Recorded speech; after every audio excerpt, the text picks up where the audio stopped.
Okay guys, so we're back in the mountains today and got a 2017 Nissan Pathfinder. It's an all-wheel drive, and I'm going to be doing the rear brakes and rotors here.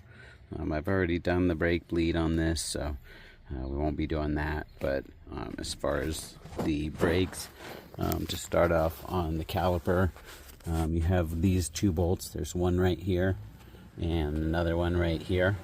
Now on this lower bolt, the control arm or trailing arm, whatever this arm here is in the way of it. So the only way to get that bolt out is to remove the caliper mounting bolt right there, that one I loosened up. So you have to take that one out so that you can pivot it away and get to that caliper bolt. And then there's the other bracket bolt here. So I'm going to go ahead and pull those off and hang up the caliper. Well, no, I don't know. I guess I'm going to stick the caliper probably up on top of this upper control arm here, but I'll see where it works, maybe over there. So I'll pull that off and pull those pads out of there. I just lubricated this up, but I'm going to put new shims on it, clips. So I'm going to end up re-greasing everything again. And then, of course, adjusting the parking brake. So that should be fun. Okay, so here's what I was talking about. When you pull that bolt back, it will not go back enough to get the caliper out of there. So when you take off that bolt, then you can adjust the caliper up and it'll slide out. So there you go. So this is why you lubricate your slide pins. This one here was lubricated, and you can see it's got a little bit of wear. It was not lubricated that well, but it did have some grease on there. And this one here was the lower one that was difficult to get out. I think they just didn't take the trouble to get it out, and it was not lubricated hardly at all, if at all. And you can see it's really wore down.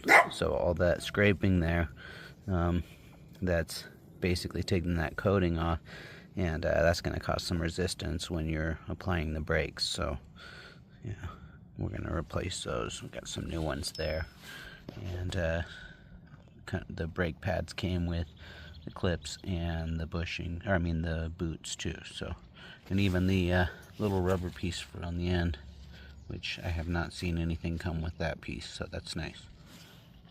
In case you greased it up and damaged the old one with some petroleum-based grease. Alright, so the caliper I rested up there, and I got the bracket off here, so I'll be able to dress that up, change out those clips and the boots there, and use some Q-tips to clean down inside the bores there and make sure we got some good new grease in there. I did just do those, so I really don't need to on the bores, but I may anyways.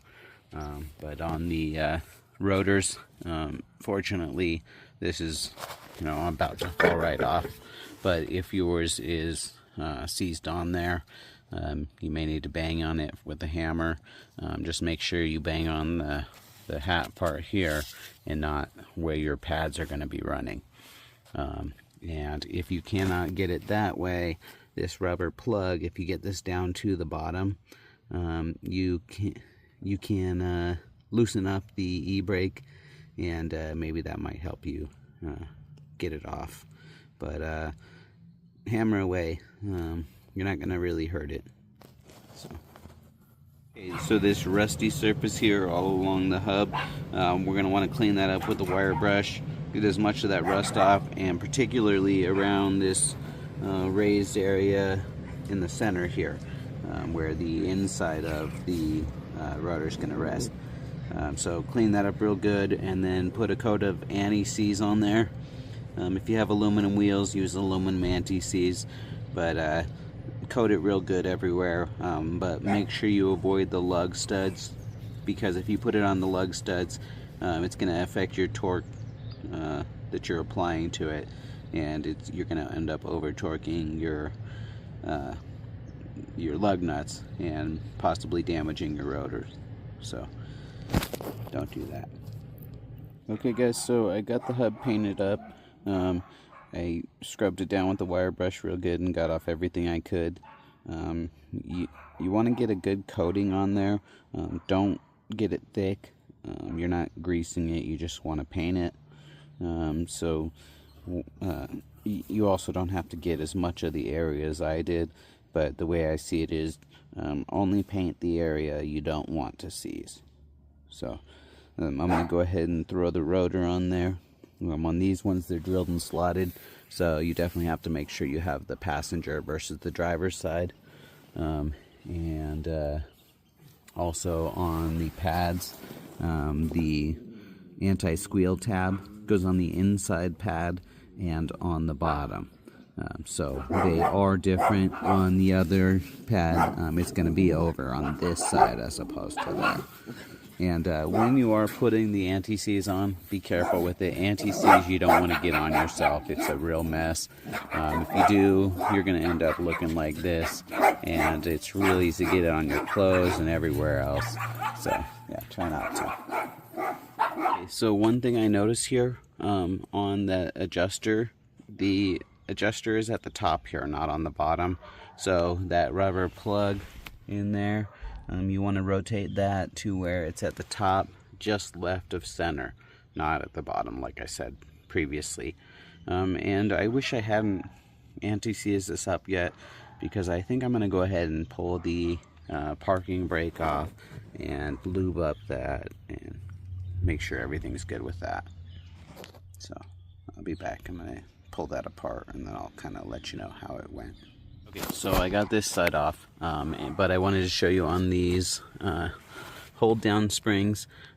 These ones you just flip with a screwdriver. Very simple. It's just a screw in the center. Once you flip it like a screwdriver, then the spring's going to pop off towards you. So they're really easy to get off there. The two springs, the one at the top here I removed first. That's the spring right here.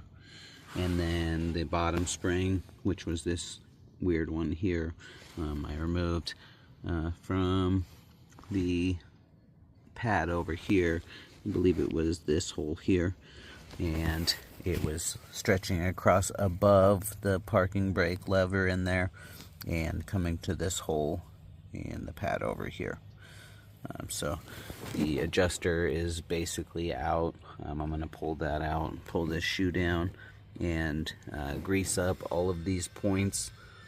These points here are where the shoes are sliding. So you can see the grease is gone, and it's just metal on metal scraping, even is rusty there. So that's a little bit of binding. Let's just say you needed by chance to use your parking brake as an emergency brake. I want it to work as best as possible, so that gets grease for me.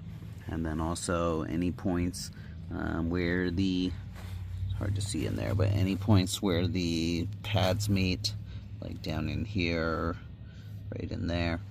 And then also the adjuster wheel is going to get greased up real well on both ends and inside. And that's pretty much it. As far as these, usually what I recommend is this tool here.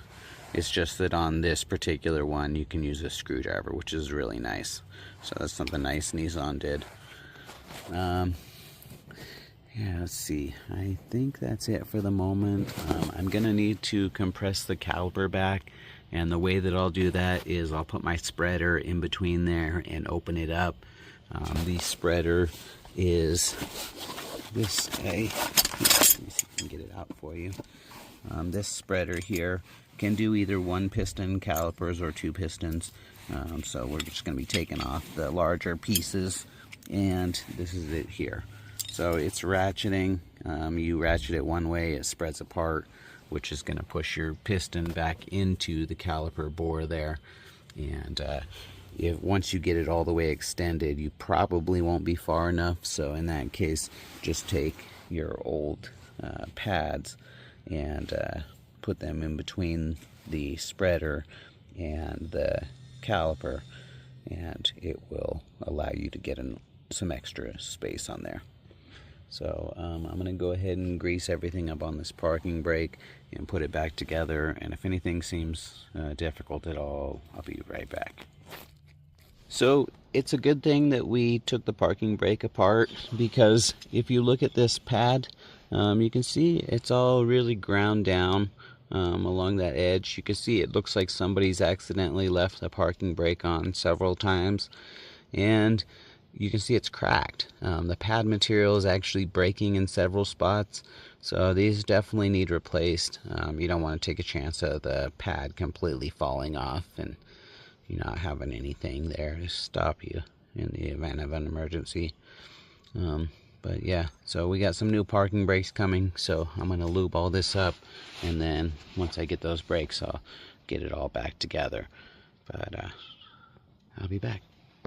Okay guys, so you don't have to take this piece out here. This is what the parking brake cable connects to back in here, and you can see there's a hole on the end of the parking brake cable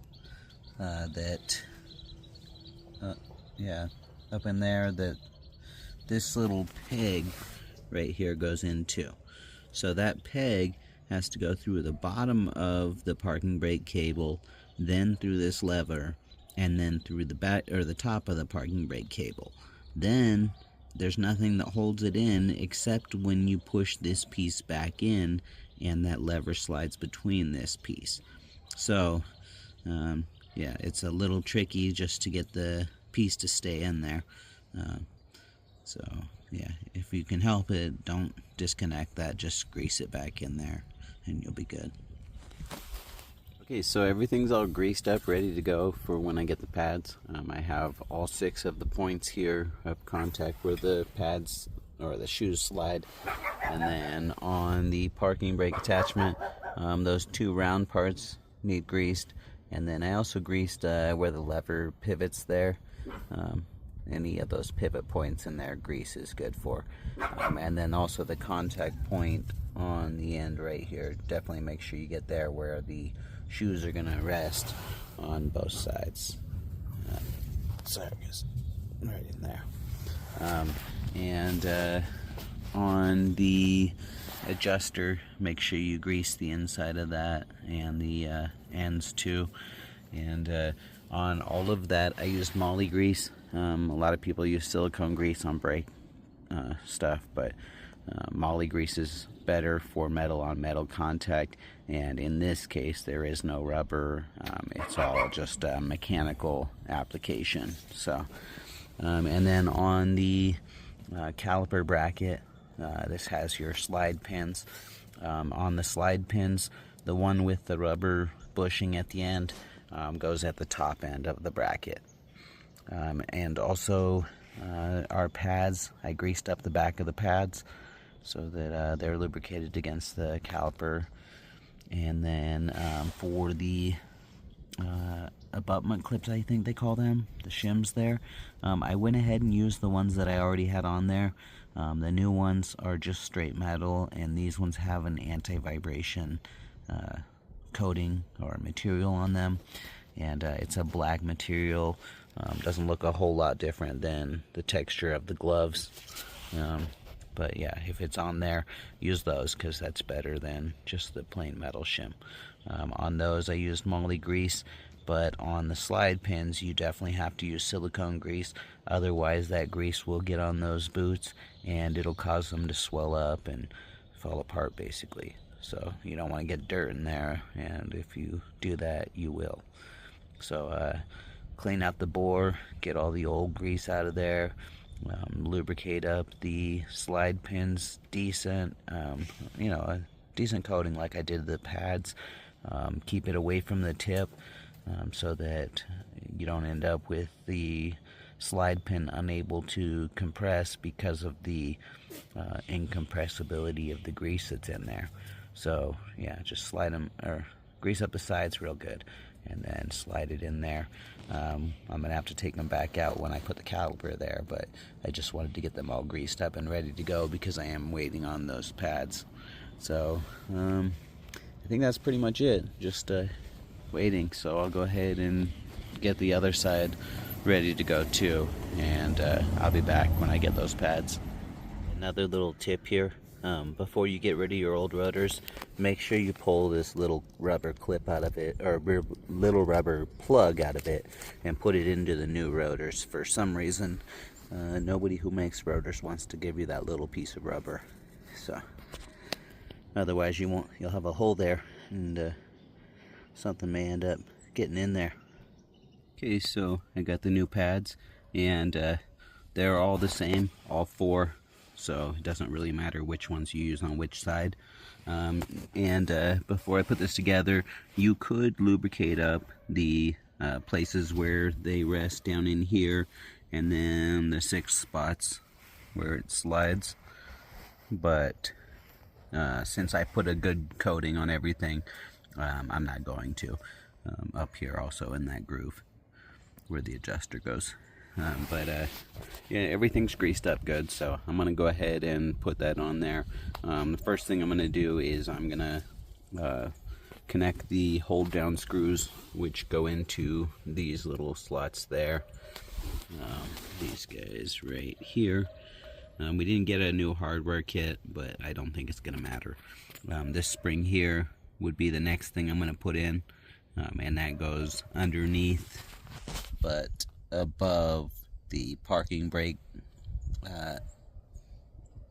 I'm not sure what you would call that, but the actuator for the parking brake. And then the adjuster will go in the top, and then this screw will hold those two together. And that's really about it. Then I'm ready to put the rotor on. It's not too difficult. After the rotor is on, we'll need to adjust it. When you do that, you're basically gonna turn the adjuster wheel to where it extends out into the drum part of the rotor, and then loosen it back up just to where it either doesn't have any resistance or has a very slight drag, and then I forgot what I was saying. Excuse me, guys. Too much on my mind. But yeah, once you get the adjuster in there, or loosen back up, then put your hub back on. Your caliper and bracket and everything, and then you're all set there. The next thing I'm going to do that I haven't done yet after that would be to compress the calipers, but I'll come back and show you how that is compressed. Well, they're back together. I did get the shoes in there. The hold downs were probably the most difficult part, just keeping the brake pads in place or the shoes in place while you do that. Make sure you have the large gap at the top. I accidentally put one upside down, so I think I dropped it and picked it back up backwards. But in any case, I found it easiest to get the hold downs on, and then put the adjuster in and get this top spring, and then pull the bottom spring across there. That just seemed the easiest, because this bottom one was I would say the most difficult one to do. And you just kind of slide it in up over the top of the parking brake attachment there, and then hook it on this side over here, and then pull it across and hook it to here. But the shoes are going to want to move, so that's why I did the one at the top first. Now to adjust these, if you may need to adjust them in to be able to get the drum over them. So if you need to do that, basically you need to rotate this upwards. So the way to do that, when you have the easy, you can do it when it's out, but to do that when it's out, you would have to pry downward so that it rolled the wheel up, And if you wanted to extend them, then you would want to pry upward, which is going to rotate the wheel down. I hope that makes sense. But yeah, so get the drum on as close as you can to them, or to the shoes, and then through that little hole you'll be able to adjust it out to the drum, and then get it to the point where the drum doesn't want to turn, and then once it's that tight, then just loosen it back off. I generally go until it's barely dragging, and that works out well. So hopefully this went good. I'll be back in just a minute, okay? Okay guys, so I got it as tight as I could. Well, not as tight as I could, but tight to where the rotor wouldn't turn, and then I backed it off a little bit. So that's about what I want it to be like.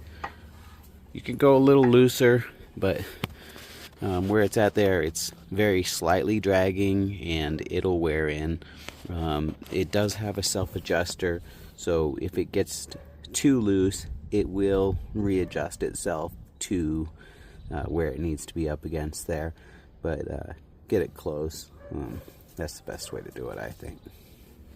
Be careful with the rubber plug too when you're pushing it back in. Just use your fingers. I tried pushing it back in with the screwdriver, and it pushed all the way through inside, so I had to pull it back off.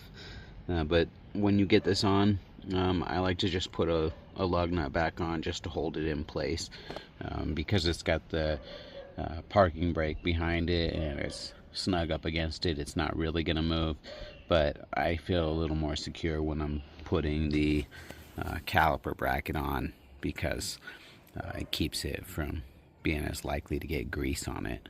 So on the sliders here, the grease was a little bit too far towards the inside. You don't really want to have it all the way up against the inside. Maybe leave like a 1/16 of an inch, 1/8 of an inch gap there, so that when you're taking it on or off, it doesn't slide against the rotor and spread grease to it. So I'm gonna throw the caliper on. I just gotta spread it real quick, and I'll be right back when I get the spreader set up. Okay, this is how you're gonna set up the spreader. Hopefully you can see here. Basically, you're just gonna put it in between the piston and the end there, and rotate the handle. Hold the inner sleeve there while you do it, otherwise it's difficult to turn.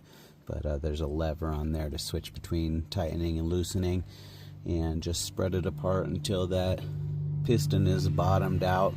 It looks like this should go far enough by itself, but if you need to compress it further, you can always add one of the old pads in there, and that'll give you a little bit of extra thickness on the spreader to get it compressed.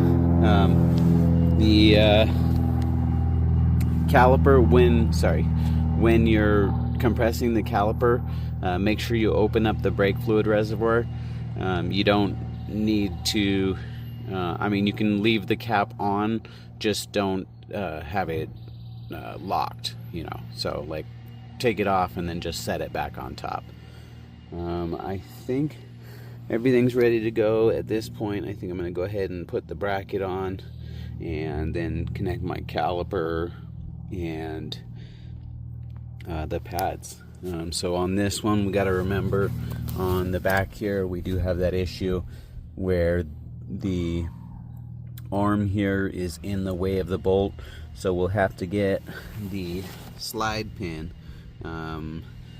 this one I believe, no, yeah, this one here. Basically, what the heck am I pointing at? Sorry guys. This one here, we got to get in before the bracket is all the way slid into place. So we're gonna get the top bracket bolt, and then get the bottom caliper bolt slid through the caliper into there, and then the bottom bracket bolt, and then we'll do the top caliper slide pin. So let me get started on that, and I'll be right back. But basically I'm just going to compress this. Once it stops, you're there. It's pretty obvious. It just goes pretty close to back flat there. So alright, I got the pads on. So with the bracket, before you slide the bracket on, take a rag and run it down through the tracks where the rotor's going to go. That way, if there is any grease on those inside of those clips, you'll get it off of there instead of it coming off on your rotor. The pads, once you get the bracket in there, just do the top bolt first, because before we do the bottom bolt, we're going to want to do the bottom bolt on the caliper. You could put the caliper back together with the pads, I suppose, put it all together and then slide it on assembled, but I just did it in here. So basically I did the top bolt on the caliper bracket, and then the bottom bolt on the caliper, and then or slide pin I should say, and then the bottom bolt on the bracket down there, and then the upper caliper bolt. And then once I had them all in there is when I tighten them down. So when you're torquing these, the problem is going to be this issue back here, that this arm is in the way. Now you might be able to take that off, but it's really not a good idea. What I recommend doing is get yourself a set of crow's feet. These ones here are the two that you will need. 14 millimeter for the caliper bolts, 19 millimeter for the caliper bracket bolts.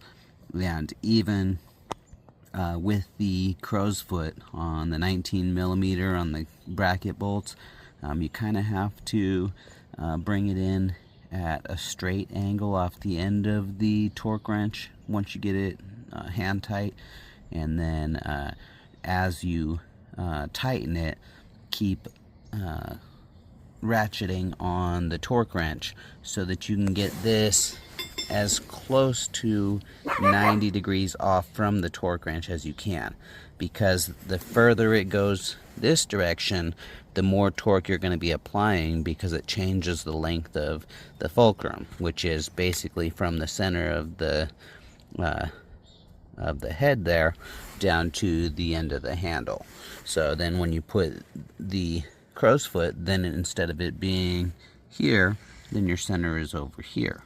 So also, if you do it this way, more off to the side than 90, then you're applying less torque because now it's shorter. So do your best to get the 90 degree on there. And your bolt torques on the caliper bracket bolts, the two back there, those ones, sorry, the larger ones back here, those two are going to be 62 foot-pounds. And then for the caliper bolts, those are going to be 32 foot-pounds. So that is on there, and everything is torqued. So basically I'm just gonna put the tire back on, and this side's done. I got the other side to do. There's a little extra grease there. I could kind of clean that up, and after I do the other side, obviously make sure to close the brake fluid reservoir before you close the hood. You don't want to damage your cap. And yeah, that's pretty much it. So hopefully this helped. Look on my channel. I have lots of videos. If you know anybody who has a Scion TC or a Toyota Tacoma, I got a lot of videos on those. So otherwise, hopefully I'll see you in the next one. Okay, so here's another kind of spreader that you can use. It doesn't really matter which kind you use. As long as you're compressing that piston back into there, it works. You could even use a C-clamp if you can set it up to where it goes around the back, and then just tighten the C-clamp down, and that'll push the piston in. But this one here, just If it needs to go further, just put a socket inside the end of the piston. But you just basically screw it in, and it presses the piston down as you screw it in, and this part goes up against the ears there. So I kind of like the other one, but either one works. This one, just you have to crank it more. So just about done.